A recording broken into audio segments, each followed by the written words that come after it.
Perkenalkan, nama saya Rahel Sadrina Sinurat dengan NIM 17220850.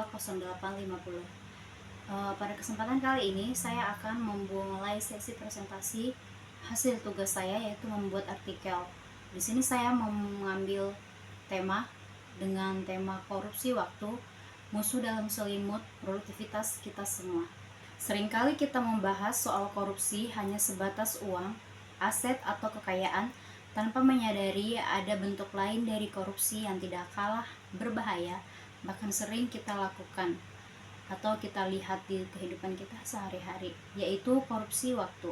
Sederhananya, korupsi waktu merupakan tindakan yang merujuk pada penyalahgunaan atau menghamburkan waktu yang seharusnya digunakan untuk aktivitas atau pekerjaan yang bermanfaat. Korupsi waktu mencakup semua tindakan yang tidak menggunakan waktu kerja dengan baik. Apa contoh dari korupsi dan bagaimana dampaknya? Nah, yang pertama, contoh dari korupsi waktu itu adalah menunda pekerjaan atau prokrastinasi. Nah, di sini contohnya bisa menunda pekerjaan tugas atau pekerjaan rumah seperti PR bagi siswa dan mahasiswa.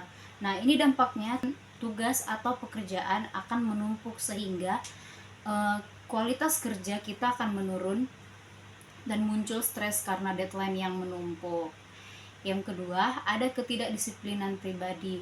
Nah, di sini contohnya datang telat, pulang lebih cepat.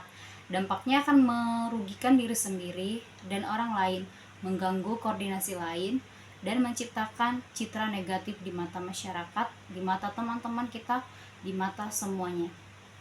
Nah, lalu apa dampak dari ketidakdisiplinan ini? Dampaknya bisa merugikan diri sendiri, orang lain, mengganggu koordinasi tim, dan dapat menciptakan citra negatif di mata masyarakat. Lalu kira-kira apa saja faktor pemicu dari terjadinya korupsi waktu ini? Yang pertama adalah faktor pribadi, yaitu kita kurang disiplin akan waktu. Kita kurang menyadari bahwa sebenarnya waktu itu adalah hal yang sangat berharga. Itu adalah anugerah dari Tuhan kepada kita manusia, karena itu adalah hal yang tidak akan pernah bisa kita ulang barangkali sedetik pun.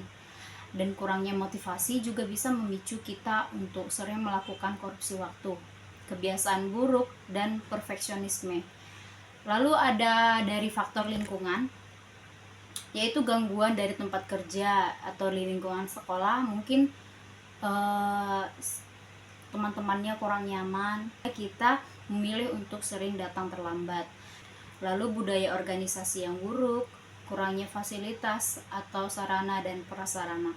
Yang berikutnya ada faktor teknis atau sistem. Di sini bisa jadi prosedur kerja yang rumit, pengelolaan waktu yang buruk, kurangnya teknologi pendukung.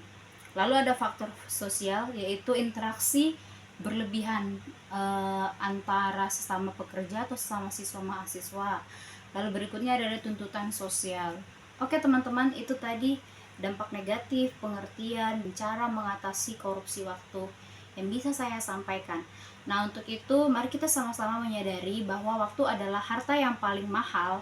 Membuatnya terbuang-buang atau menyia-nyiakannya sama aja kita sedang menghancurkan masa depan kita. Korupsi waktu memang tidak terlihat, tapi dampaknya terasa sangat besar dalam hidup kita. Setiap menit yang hilang karena menunda adalah kesempatan yang tak pernah kembali. Si terbesar bukan soal uang, tetapi detik-detik yang terbuang dengan sia-sia. Jadi mari kita semuanya, dimulai dari diri kita sendiri, mari kita berantas hal yang lebih kecil, yaitu korupsi waktu. Mari kita sama-sama membuat diri kita lebih produktivitas agar waktu kita tidak terbuang dengan sia-sia dan kita pun bisa lebih produktivitas dalam menjalani hari-hari dan kegiatan kita. Baik teman-teman semuanya, sekian presentasi dari saya. Semoga video ini bermanfaat bagi orang-orang sekitar, bagi teman-teman semuanya, untuk meningkatkan rasa peduli dan rasa kesadaran kita akan pentingnya waktu. Tada!